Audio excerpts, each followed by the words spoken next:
오늘은 저는 여러분들과 함께 붉은 줄을 내려놓으라, 붉은 줄을 내려놓으라는 말씀의 제목으로 하나님 말씀 증거하도록 하겠습니다. 여러분, 이 개주에서요, 감독들이 선수들 가운데 가장 믿을 만한 선수, 가장 실력 있는 선수를 항상 마지막 선수의 엔트리에 넣는다고 합니다. 그만큼 그 마지막 선수는요, 믿음직스러워야 되고 실력도 좋아야 되고 끝까지 포기하지 않고 달릴 수 있는 그런 실력 있는 선수를 이 마지막에 넣는다는 것이죠. 여러분, 믿음의 경주에서도 마찬가지인 것 같습니다. 첫 번째 주자도 중요하지만 마지막 주자도 중요하다는 것이죠. 오늘 히브리서 11장 우리가 보게 되면 믿음장이라고 합니다. 믿음의 경주자들이 나오게 되는데 그 경주자들을 보게 되면 첫 번째가 아벨이고 그 다음에 에녹, 그 다음에 노아, 아브라함, 이삭, 야곱, 요셉, 모세 이렇게 나오게 되는데 마지막 주자가 누구냐면 바로 기생 라합입니다. 히브리서 11장 31절 말씀 볼까요? 함께 읽겠습니다. 시작.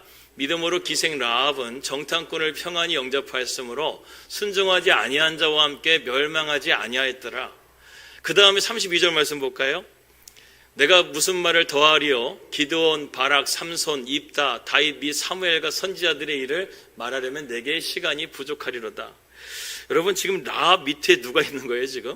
기드온, 바락, 삼손, 다윗, 사무엘, 이런 진짜 위대한 영웅들이 이 라합 밑에 이렇게 그냥 열거가 될 정도였는데 라합은 31절의 마지막 주자로서 그녀가 하나님을 정탐꾼을 영접하였고 순종하지 아니한 자와 함께 멸망하지 아니하였더라고 믿음의 마지막 경주자로서 나와져 있는 것을 우리가 보게 됩니다. 여러분, 기드온은 어떤 사람이었습니까? 300명의 용사를 데리고 미디안 군들을 전멸시킨 영웅이죠. 삼손은 힘과 능력이 있는 사람이었습니다. 다윗은 이스라엘의 위대한 왕이었고 하나님의 마음에 합한 자였죠. 사무엘은 역사상 가장 위대한 하나님의 선지자였습니다. 그런데 그러한 능력치로 본다고 한다면 라합은 그가 행한 것이 정탐꾼들을 숨겨준 것밖에 없는데 하나님께 이 히브리 기자는 이 믿음장에서의 그녀를 마지막 주자로서 저렇게 설명하고 있다는 것이죠. 그래서 히브리 기자가 이 명예의 전쟁에 기록한 것은 우리의 어떤 능력을 나타내기 위해서 히브리 기자가 말하는 것이 아니라 제가 볼 땐 이런 것 같아요. 아무리 질그릇이라 할지라도 하나님께서 쓰시면 보배로운 그릇이 될 수 있다. 이것이 히브리 기자가 말하고 있는 믿음장의 핵심인 것 같다는 생각이 들었습니다. 아벨도 한번 보십시오. 아벨이 어떻게 보면 다윗과 같이 업적이 있습니까? 사무엘과 같이 어떤 위대한 업적이 있습니까? 그게 없어요. 하나님 앞에 예배 한번 드린 것밖에 없는데 하나님께서는 수천 년이 지나는 시간 동안에 히브리서의 제일 첫 번째로 믿음의 사람으로 아벨을 지목하고 있다는 것입니다. 그 다음에 에녹이 나오게 되죠. 에녹은 하나님과 동행하는 사람이었습니다. 에녹이라는 이름의 뜻이 순종과 가르침이라는 뜻을 가지고 있어요. 그러면 에녹은요, 하나님과 동행하면서 순종하고 그 에녹을 통해서 무두셀레가 낳게 되는데 무두셀레가 창끝이죠. 이 무두셀레가 죽는 그날에 노아의 홍수 심판이 있을 것이라고 예언한 것이 바로 에녹이었습니다. 그러니까 에녹은 평생을 살면서 하나님 말씀에 순종하면서 사람들에게 하나님의 심판이 있을 것이라는 것을 몇 년 동안 전했냐면 300년 동안 전했다는 거예요. 300년 동안 하나님 말씀에 순종하며 전했더니 하나님께서 죽음을 보지 않아 하시고 그를 천국으로 데려가셨다. 그러니까 에녹의 삶도 어떻게 보게 되면 평범한 삶이었다는 거예요. 우리가 똑같이 하나님 말씀 전하고 일상의 삶을 살아가는 가운데서 있었는데 에녹의 삶도 그렇게 하나님께서 질그릇 같은 인생을 보배로운 삶으로 붙들어 주셨다는 것이죠. 노아도 볼까요? 노아도 단순하게 딱 한 자리입니다. 그는 당대의 의인이었다는 거예요. 하나님을 경외하는 사람이었다는 거예요. 그런데 그거 하나만 가지고도 하나님께서는 노아의 홍수 심판 가운데 그의 가족을 구원해 주시는 은혜를 베풀어 주셨다는 것입니다. 아브라함은 어떻습니까? 아브라함도 믿음이 흔들리는 사람이었죠. 그래서 이스마엘을 낳게 되고 또 하나님 말씀 가운데 불순종해서 애굽의 가나안 땅에서 애굽으로 내려가는 그런 불안정한 믿음이었었는데 하나님께서 그를 질그릇 가운데서 보배로운 그릇으로 만들어 되니까 그가 나중에는 이삭을 번제물로 바치게 되는 믿음의 자리까지 나가게 되고 그의 가문이 믿음의 가문으로 세워져 가는 믿음의 조상으로 세워져 가는 하나님의 은혜를 받게 되지 않습니까? 그리고 나중에 나오는 사람이 누굽니까? 모세죠. 모세는 어떤 사람이었습니까? 애굽의 종의 자녀였습니다. 종으로 태어나게 되면 종으로 끝나는 인생이었다는 거예요. 그런데 그의 어머니 요게벳이 갈대상에다가 역청을 해가지고 물이 새지 않게 해가지고 나일강으로 그 아들을 떠나보내 보냅니다. 하나님께 맡겼다라는 것이죠. 그런데 하나님께서 그의 인생을 어떻게 합니까? 버려진 인생, 고와 같은 인생 하나님이 들어 쓰셔서 그를 이스라엘의 위대한 지도자로 만들어서 이스라엘 백성들이 구원을 받을 수 있는 지도자로 하나님께서 만들어 주셨다는 거예요. 그 가운데서 이제 나온 사람이 기생 라합이라는 거예요. 이 라합이라는 여인은 이방 여인이었습니다. 그러니까 여러분, 이 히브리의 이 믿음의 장을 보게 되게 되면 복음의 확장성을 우리가 보게 됩니다. 처음에는 아벨 한 사람이 구원을 받아요. 그러다가 에녹, 그 다음에 노아를 가서 가정이 구원을 받아요. 그러다가 아브라함을 통해서 가문이 구원을 받아요. 그리고 모세를 통해서 이스라엘 민족이 구원을 받아요. 그 다음에 나온 여인이, 이 믿음의 계보에 유일하게 나온 여인이 이방 여인이었던 기생 라합이었습니다. 이것이 무엇을 의미하냐면 하나님의 복음의 확장성을 말하는 것이죠. 이제는 하나님께서 이스라엘 민족만 구원하시는 것이 아니라 이방인들도 구원하시겠다는 하나님의 복음의 확장성을 우리가 보게 된다는 것입니다. 이제는 이방인들에게도 하나님께서 복음을 전해주시겠다. 그래서 기생 라합이 하나님의 말씀 가운데 순종함을 통해서 어떻게 합니까? 여리고성의 멸망 가운데 구원을 받지 않습니까? 그 구원을 받은 그 사건을 통해서 오늘 우리가 이 라합과 특별히 오늘 붉은 줄, 제가 오늘 빨간 넥타이 메고 왔는데 특별히 오늘 붉은 줄에 대해서 여러분들과 함께 말씀을 나누려고 합니다. 이 기생 라합이 왜 이렇게 중요한가? 왜냐하면 여기에 복음이 들어가 있기 때문에 중요한 것입니다. 앞서 말한 바와 같이 이방인들에게 베푸시는 하나님의 은혜가 바로 이 말씀 가운데 있다는 것이죠. 먼저 2장의 말씀, 이 기생 라합이 나왔던 2장의 말씀을 잠깐 우리가 정리할 필요가 있습니다. 2장에서 여호수아는 여리고성에 정탐꾼을 보내게 됩니다. 이유는 여리고성의 출구를 찾기 위함이라는 것이죠. 몰래 잠입한 두 사람은 여리고성의 삼엄한 그 경비 속에서 출구를 찾아야 되는 그 사명을 띠고 찾다가 그만 발각이 되고 말았습니다. 정체가 들통나고 말았죠. 그리고 도망치는 가운데서 라합의 집에 들어가게 되었고, 라합은 그들을 도와주는 대신에 당신의 하나님의 이름으로 맹세해서 나와 우리 가족들을 구원해달라 이렇게 요청을 하게 됩니다. 놀랍게도 기생 라합은요, 하나님께서 이 성을 이스라엘 백성들에게 이미 주셨다라는 것을 확신하고 있다는 것이죠. 그리고 우리가 여리고성이 이스라엘 백성들의 정복할 것을 확신하고 있었습니다. 그때 장차 정복당할 여리고성에서 자기와 가족들을 보호해 줄 것을 요청하고 있다는 것이죠. 여기서 라합의 구원 요청은 단순하게 육적인 요청뿐만 아니라 하나님의 은혜 가운데서 영적인 보호까지 우리가 받는 것을 의미하는 것을 우리가 볼 수 있습니다. 그녀의 고백을 한번 보십시오. 그녀는 아모리 사람으로서 바알을 믿는 땅에 살던 여인이었습니다. 그런 자기가 믿었던 신보다 하나님이 더 크신 분으로서 그녀는 믿고 자신이 지금 그 하나님의 백성이 되기를 구하고 있다는 것이죠. 지난번에도 말씀드렸다시피 가나안 땅의 바알 신과 아세라 신은 결코 힘이 없는 신이 아니었습니다. 사단도 여러분, 이단들도 영적인 파워가 있습니다. 이단들도 병 고치는 능력이 있고요. 이단들도 방언을 하고요. 이단 교주들도 그냥 되는 게 아니라는 거예요. 그런 능력이 나타났기 때문에 그렇게 된 거라는 것입니다. 분명 바알이라는 신도 이스라엘 백성들이 그곳에 오기까지 그 땅을 지배했던 그 땅의 지방신이었다는 것이죠. 우리나라도 예전에 마을에 있고 가게 되게 되면 천하대장군, 지하여장군 이런 상을 세워놓지 않았습니까? 그 땅을 지키는 신들이 있었다는 거예요. 아무튼 가나안 땅의 가장 강력한 신에게 신탁을 받았음에도 불구하고 이 여리고성은 반드시 하나님 앞에 무너지게 될 것이라는 그 신탁을 다들 들었기 때문에 벌벌벌 떨고 있었고, 여리고성을 굳게 닫혀놓고 이제 지연하는 작전을 통해서 이스라엘 백성들이 식량이 떨어져서 이제 떠나기를 그들은 구했다는 것이죠. 하지만 이스라엘 백성들은 돌아가지 않았습니다. 하나님의 명령대로 대오를 거치면서 여리고성을 하루에 한 바퀴씩, 그리고 두 바퀴씩 6일 동안 돌고 마지막 7째 날에는 7바퀴를 돌았다는 것이죠. 그리고 7바퀴가 돌았던 날 나팔을 부름과 동시에 함성을 지르면서 그 여리고성은 무너졌습니다. 그런데 놀라운 것이 하나 있습니다. 오늘 말씀과 같이 오늘 본문의 말씀 보게 되면 이 여리고성이 무너졌을 때 여호수아가 계속해서 3번이나 강조하는 말이 뭐냐면 기생 라합을 살리라는 거예요. 라합을 살리라. 이 전투 속에 얼마나 혼란스럽습니까? 더군다나 저 성벽이 무너지는 가운데서 얼마나 혼란스러운 상황이었을까요? 그런데 그럼에도 불구하고 저 붉은 줄이 있는 라합의 집을 반드시 살리라는 명령이 3번이나 강조되고 있어요. 이 여리고 성벽이 무너져 있었을 때부터 전 하나님의 은혜가 임하게 됩니다. 라합의 집이 어디 있었다고 다시 그림 한번 보여주실까요? 바로 저 꼭 성벽 위에 있었다는 거예요. 여러분, 제가 지난주에 말씀드렸다시피 여리고성이 무너졌을 때 여리고성의 바깥벽 성벽이 무너졌다고 말씀드렸습니다. 그렇다고 한다면 저 성벽은 왜 안 무너졌을까? 하나님의 은혜가 있었다는 거예요. 저 빨간 줄이 걸려있는 성만큼은 하나님께서 저 성벽을 무너뜨리지 않으셨다는 거예요. 저 빨간 줄이 도대체 무엇이기에 하나님께서 저 성벽을 무너지지 않게 하셨는가? 우리는 이것을 오늘 보게 된다는 것입니다. 시편 46편 1절 말씀 보니까 하나님은 우리의 피난처시의 힘이시니 환난 중에 만날 큰 도움이 되신다고 했습니다. 저 라합이 하나님께 은혜를 받아서요, 저렇게 성벽이 무너지는 가운데서도 하나님께서 지켜주시고 하나님의 보호하심이 있었다는 것입니다. 하나님은 라합의 믿음을 보셨고 그녀를 잊지 않으셨다는 것이죠. 여러분, 한번 라합의 인생을 한번 돌이켜보겠습니다. 라합은 도대체 어떤 인생을, 어떤 믿음을 가지게 되었을까? 성경을 보게 되면 몇 가지를 유추해 볼 수가 있습니다. 그녀의 직업은 창녀였습니다. 몸을 파는 여인이었습니다.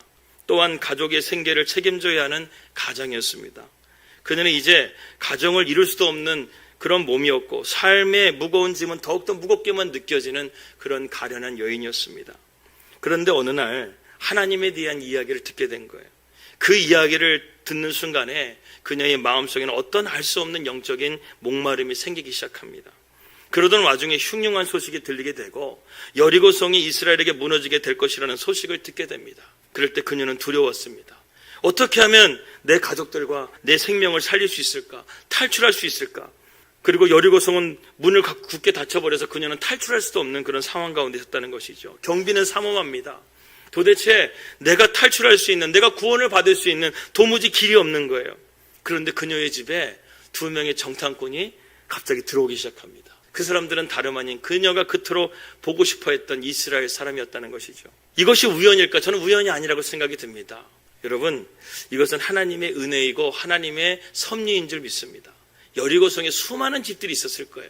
그러나 그 수많은 집들 중에 하나님을 유일하게 두려워하고 또 하나님에게서 생명을 구원받고자 하는 간절한 마음이 있었던, 이 목마름이 있었던 사람은 이 기생 라합 한 사람밖에 없었다는 것이죠. 하나님은 그래서 그녀를 택해 주시고 그녀의 집에 정확하게 이스라엘 정탐꾼이 들어가서 그녀에게 하나님의 말씀을 듣게 하시고 또 그녀가 구원함을 통해서 저 빨간 줄을 내릴 수 있는 은혜를 하나님께서 내려주셨다는 것입니다. 여러분, 우리도 마찬가지입니다. 우리가 예수님 믿는 거 그냥 믿는 게 아니에요.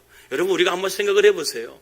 예수님께서 하나님이셨는데 그 하나님이 이 땅 가운데 오셔서 우리의 죄를 위해서 십자가에 달려 죽으셨다는 거, 여러분들 이것이 맨정신으로 믿어지나요?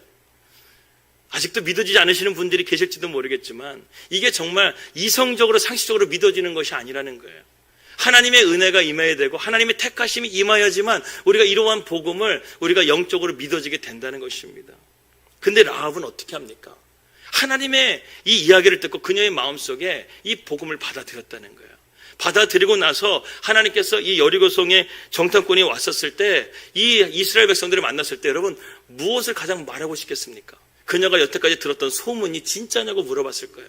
그 두 정탐꾼과의 잠깐의 어떤 시간이었지만 그녀는 너무나 질문하고 싶었던 것이 많았을 것입니다. 목마름이 많았기 때문에. 정말 하나님께서 이스라엘을 출애굽하셨습니까? 정말 하나님께서 홍해를 갈라주셨습니까? 정말 하나님께서 이스라엘 백성들을 40년 동안 만나와 메추라기를 먹이시며 그들을 보호하셨습니까? 정말 요단 동편에 있는 아모리 사람의 그 거인족들 바산한 옥과 시온 왕을 정말 하나님께서 물리쳐 주셨습니까? 그리고 요단강을 건넜습니까? 그 수많은 소문들이 진짜입니까? 진짜입니까? 그 정탐꾼은 뭐라고 말할게요? 진짜라고. 그녀는 이 말씀을 들을 때마다 그녀의 믿음이 더욱더 확고해지는 거예요. 여러분, 이 시간 우리가 말씀을 듣는 가운데서도요, 여러분들의 믿음이 더욱더 확실해지고 하나님이 살아계심을 진짜로 믿을 수 있는 저와 여러분들이 되시기를 주님으로 축복합니다. 그러니까 그녀는요, 이제는 더 이상 뒤돌아볼 것도 없어요. 이 두 정탐꾼을 붙잡으면서 내가 당신들을 어떻게든 내보내 줄 테니까 당신들은 나를 이 여리고성에 정복할 때 나를 살려달라. 나의 가족들까지 살려달라. 그렇게 말하면서 지금 두 정탐꾼에게 얘기를 하자 이 두 정탐꾼이 무엇을 주냐면 붉은 줄을 준다는 것입니다.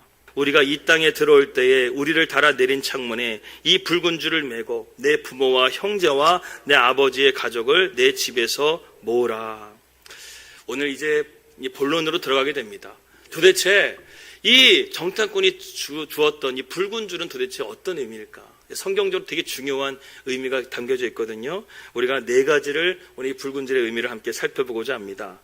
첫 번째로 이 붉은 줄은요, 피로 이루어진 약속이라는 거예요. 이 붉은 줄이라는 단어의 의미가 무엇이 되었냐면 이 붉다라는 단어가 히브리어로 샨이라는 단어를 쓰게 됩니다. 이것은 무슨 뜻이냐면 피라는 뜻이에요. 피. 우리의 몸에 나오는 이 피를 말하는 거예요. 이게 샨이라는 단어를 쓰고 있고 줄이라는 단어는 가부라는 단어를 쓰고 있는데 이것은 소망, 약속이라는 뜻을 가지고 있습니다. 무슨 뜻이죠? 붉은 줄은 피의 약속이라는 거예요. 피로 이루어진 약속을 하고 있다는 거예요. 생명을 걸고 이 약속을 지키겠다고 지금 이 붉은 줄을 주었다는 것입니다. 두 번째는 무엇이냐면 이 붉은 줄은 다시금 내가 생명을 얻게 하는 의미를 가지고 있다는 것이죠. 레위기서 14장 말씀 보게 되면 2장에서 7절 말씀 보게 되면 제가 간단하게 설명드리면 이 나병 환자를 정결하게 되는 이야기가 나오게 됩니다. 그런데요, 보통 일반적으로 병에 걸리게 되면 의사에게 가서 이렇게 검증을 받으러 진단을 받으라고 하는데 유일하게 나병 환자에게만 이 제사장에 가가지고 그 나병 환자가 진단을 받으라고 성경은 말씀하고 있는 게 바로 레위기의 말씀입니다. 여러분, 나병 환자가 어떤 의미죠? 감각이 죽어버린 상태를 말하는 거잖아요. 그죠? 그래서 손가락이 떨어져 나가고 눈알이 뽑혀 나가도 통증을 못 느끼게 되니까 그렇게 살다가 결국에는 죽음을 맞이하는 거 아니겠습니까? 영적인 무감각도 무엇입니까? 내가 죄를 지었는데도 불구하고 내가 죄에 대한 감각이 없어가지고 계속해서 죄를 짓다가 결국에는 멸망하게 되고 사망하게 되는 것을 우리가 보게 된다는 것이죠. 그런데 이 붉은 줄이 무엇을 의미하냐면 그러한 영적인 나병 환자 가운데서도 나병이 있는 가운데서도 하나님의 은혜 가운데 고쳐지는 사람이 있다는 거예요. 그러면 그 고쳐지는 사람이 있게 되게 되면 그 사람에게 어떤 줄을 주냐? 붉은 줄을 주는 거예요. 이 사람은 살았다는 거예요. 이 사람은 죽었던 사람이었는데 다시금 살았다는 의미로서 붉은 줄을 줬다는 거예요. 그래서 이 두 번째로 이 붉은 줄을 줬다는 것은 다시 생명이 얻게 됐다. 하나님의 은혜로서 다시금 생명을 얻게 되는 것, 이것이 바로 붉은 줄을 의미한다는 것입니다. 그리고 세 번째로 붉은 줄이 의미하는 것은 무엇이냐면 대제사장이신 예수 그리스도를 상징한다는 것이죠. 출애굽기 28장 5절에서 8절 말씀 함께 우리가 보도록 하겠습니다. 이 5절에서 8절 말씀 읽겠습니다. 시작. 그들이 쓸 것은 금실과 청색, 자색, 홍색 실과 가늘게 꼰 배실이니라. 그들이 금실과 청색, 자색, 홍색 실과 가늘게 꼰 배실로 정교하게 짜서 에봇을 찢되 그것에 어깨바지 둘을 달아 그 두 끝을 이어지게 하고 에봇 위에 매는 띠는 에봇 자는 법으로 금실과 청색, 자색, 홍색 실과 가늘게 꼰 배실로 에봇에 정교하게 붙여짤지며. 여기 나오는 홍색 실이 바로 붉은 줄입니다. 이 붉은 줄이 어디에 쓰여지고 있는 거예요? 제사장의 에봇, 즉 제사장의 옷에 쓰여진다는 것이죠. 제사장 중에 가장 대표적인 제사장이 누구냐면 대제사장을 의미합니다. 대제사장은 우리에게 누구시죠? 예수 그리스도를 의미한다는 것이죠. 그래서 마태복음 27장 말씀 보게 되면 예수님께서 옷을 입으시는데 어떤 옷을 입으셨느냐? 홍포를 입으셨다는 말씀이 마태복음 27장에 나와져 있습니다. 이게 무슨 의미죠? 우리의 대제사장이 되어주셨다는 것을 의미하는 것을 말하면서 홍포를 입으신 거예요. 여기서 붉은 줄이 상징하는 것은 예수님의 보혈의 언약을 상징한다는 것이죠. 그래서 그 보혈의 언약으로 우리의 대제사장이 되신 예수님께서 우리로 하여금 중보자가 되어주시고 또 우리를 용서해 주시는 그런 대제사장이 되어주셔서 우리가 죄로 죽을 수밖에 없는 우리들을 다시금 구원하실 수 있는 그 구원의 대제사장이 되어주셨다는 것을 의미하고 있다는 것입니다. 여러분, 예수님은 우리의 진정한 중보자가 되심을 믿으시기 바랍니다. 죄를 용서해 주시고 하나님과 우리가 연결될 수 있도록 그런 중보자가 예수님이 되심을 우리가 볼 수 있다는 것입니다. 네 번째로 붉은 줄은요, 하나님의 임재를 상징한다는 것입니다. 너희는 너희가 하나님의 성전인 것과 하나님의 성령이 너희 안에 계시는 것을 알지 못하느냐, 이렇게 말씀하고 있다는 것이죠. 무엇입니까? 이 예수 그리스도의 붉은 줄이, 예수 그리스도의 보혈이 우리 가운데 임하게 될 때 우리가 하나님의 성전이 되는 것이고 하나님의 성령이 우리 안에 거하시는 하나님의 임재의 처소가 될 수가 있다는 것입니다. 앞에서 말씀드린 것처럼 이 네 가지의 공통적인 것이 바로 붉은 줄이었다는 것이죠. 이 붉은 줄의 의미가 그만큼 중요하다는 것입니다. 그래서 이 여인이 이 붉은 줄을 걷게 되었을 때 하나님께서 어떻게 하십니까? 성벽을 무너지지 않게 해주시고 여호수아를 통해서 반드시 그 라합의 집안에 있는 모든 것들에 속한 것들을 구원하라, 이렇게 명령을 내린 것이었습니다. 예수의 피가 우리를 모든 죄에서 깨끗하게 하신다고 성경은 말씀하고 있습니다. 이 예수의 피가 바로 붉은 줄이라는 것이죠. 그래서 여호수아 2장 19절에서 20절 말씀 보게 되면 이 붉은 줄이 이 라합의 집에 어떤 효력을 나타내는지 2장 19절에서 20절 말씀에 나오고 있습니다. 함께 읽겠습니다. 시작. 누구든지 내 집 문을 나가서 거리로 가면 그의 피가 그의 머리로 돌아갈 것이요 우리는 허물이 없으리라. 그러나 누구든지 너와 함께 집에 있는 자에게 손을 대면 그의 피는 우리의 머리로 돌아오려니와 내가 우리의 이 일을 누설하면 내가 우리에게 서약하게 한 맹세에 대하여 우리에게 허물이 없으리라 하니. 이 한마디로 말해서 이 붉은 줄이요, 생명줄이었다는 거예요. 이 줄 밖으로 나가게 되면 이 라합의 집안은 죽음을 당하게 되는 거예요. 우리 자신이 책임을 져야 된다는 것입니다. 그러나 이 붉은 줄 안에 있게 되게 되면, 우리가 예수님의 보혈 안에 있게 되게 되면 하나님께서 우리를 책임져 주신다는 것이죠. 사랑하는 여러분, 여러분들은 예수님의 보혈 안에 항상 있기를 주님의 이름으로 축원합니다. 이 붉은 줄 밖에 나가게 되면 우린 죽는 거예요. 우린 심판을 받을 수밖에 없다라는 것이죠. 기생 라합은 붉은 줄을 자신의 집 문에 걸었습니다. 여호수아서 2장 21절 말씀입니다. 함께 읽겠습니다. 시작. 라합이 이르되 너희의 말대로 할 것이라 하고 그들을 보내어 가게 하고 붉은 줄을 창문에 매니라. 그리고 붉은 줄을 매단 결과를 여호수아 6장 25절 말씀에 오늘 이렇게 말씀하고 있습니다. 6장 25절입니다. 시작. 여호수아가 기생 라합과 그의 아버지의 가족과 그에게 속한 모든 것을 살렸으므로 그가 오늘까지 이스라엘 중에 거주하였으니 이는 여호수아가 여리고를 정탐하려고 보낸 사자들을 숨겼음이었더라. 단순하게 라합과 그의 가족만 산 것이 아니라 그에게 속한 모든 것을 살렸다고 말씀하고 있습니다. 무엇을 살렸는지는 나오지 않아요. 그의 가축까지도 살렸는지 아니면 그의 친척들까지 살렸는지 알 수가 없어요. 그러나 이 붉은 줄 안에 있기만 하게 되면 라합과 그의 가족들과 그의 친척들과 그에 속한 모든 것이 다 살았다는 거예요. 여기 보게 되면 참 놀라운 것이 무엇이냐면 중간 부분에 그가 오늘까지 이스라엘 중에 거주하였다라고 되어져 있습니다. 단순하게 이 라합이 살았던 시대뿐만 아니라 라합의 후손들까지 라합의 가족들, 라합의 친족들이 지금 어디 있다는 거예요? 이스라엘 백성들 안에서 함께 거주하고 있다는 거예요. 라합은 단순하게 육체적인 구원만 받은 것이 아니라 영적인 구원을 받았다는 거예요. 그들이 하나님의 백성으로서 이스라엘 백성들에 거할 뿐만 아니라 라합이 나중에 누구의 고조 할머니가 됩니까? 그의 후손에 다윗이 나오게 되죠. 그리고 그 다윗 다음에 누가 나오게 되죠? 예수 그리스도가 나오게 됐다는 거예요. 라합의 믿음을 하나님께서 귀하게 보셔서 그녀의 집안을 살릴 뿐만 아니라 그의 집안과 그의 가문까지도 하나님 앞에 영광스러운 가문이 될 수가 있게 되었다는 것입니다. 라합은 총체적인 어려움을 살았던 여인이었죠. 죄 많은 인생이었습니다. 그러나 하나님의 은혜 가운데서 그녀의 집에 붉은 줄이 매달려지게 되었습니다. 그것은 그녀의 생명줄이었고 영혼의 생명줄이었습니다. 그것을 붙들었기 때문에 그녀는 하나님의 나라의 백성이 되었고 거룩한 혈통의 조상이 되었습니다. 이 붉은 줄은 신약교회를 살고 있는 우리에게 예수 그리스도의 보혈의 언약이 되어집니다. 여러분, 이 줄이 여러분들에게 있으십니까? 그렇다고 한다면 여러분은 라합과 같이 그리스도의 혈통에 속한 자들인 줄을 믿습니다. 여러분, 도전합니다. 지금 현재 여러분의 영혼에 붉은 줄이 매달려 있다고 한다면 그것으로 여러분 만족하지 마시고 여러분의 모든 삶의 영역 가운데 이 붉은 줄을 매달릴 수 있길 바랍니다. 저의 목에만 붉은 줄을 맺는 것이 아니라 여러분들의 가정에도 붉은 줄을 매달으세요. 예수의 보혈을 뿌리세요. 그리고 이번 추석 명절 때 여러분들 집안 식구들을 만나게 되죠. 그 집안 식구들 만날 때 예수님의 보혈을 뿌리시라는 거예요. 십자가의 붉은 줄을 매달라는 거예요. 그렇게 되게 될 때 예수의 생명이 그 붉은 줄 가운데 함께 하시고 예수의 능력이 함께함을 통해서 여러분들의 그 가정과 그 집안 가운데 그 보혈의 능력이 나타나게 될 줄을 믿습니다. 여러분, 믿음은 무엇입니까? 믿음은 바로 내 모습, 내 마음, 내 처지가 어떠한다 할지라도 개의치 않고 예수님을 바라보는 것이 바로 믿음입니다. 어떤 상황 속에서도 예수님을 포기하지 않는 것이 믿음입니다. 우리의 붉은 줄이 되신 주님께서는 우리를 위해서 골고다 언덕에서 피를 흘려 죽으신 분이십니다. 죽기까지 우리를 사랑하신 분이라는 거예요. 그래서 오직 예수 그리스도만이 우리의 죄를 사하시고 우리를 구원하실 수 있는 분이 된다는 것이죠.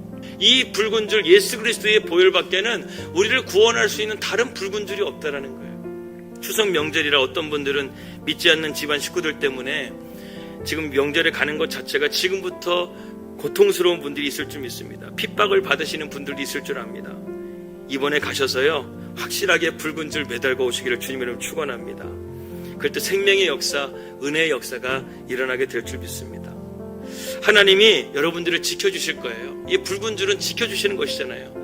어떠한 성벽이 무너지는 가운데 지켜주시고 지금 이스라엘 백성들이 파상적으로 여리고성을 공격하는 가운데서도 이스라엘 라합의 집안을 지켜주신 것처럼 우리가 하나님이 십자가의 보혈 아래만 있기만 한다면 하나님께서는 우리를 지켜주신다는 거예요. 할렐루야. 우리가 주님께서 이 땅 가운데 재림의 주님으로 오시게 되면 그 주님께서 우리에게 무엇을 보시는가? 우리 안에 붉은 줄이 있는지 없는지를 보신다는 거예요. 예수의 보혈이 있는지 없는지를 보신다는 거예요. 여러분들에게 그 붉은 줄이 있기를 축복합니다. 이제 다음 주는 추석의 명절입니다. 여러분들에게 미션을 드릴게요. 그곳에 가서 여러분 붉은 줄을 거시길 바랍니다. 하나님의 은혜가 여러분들과 함께 할 줄을 믿습니다.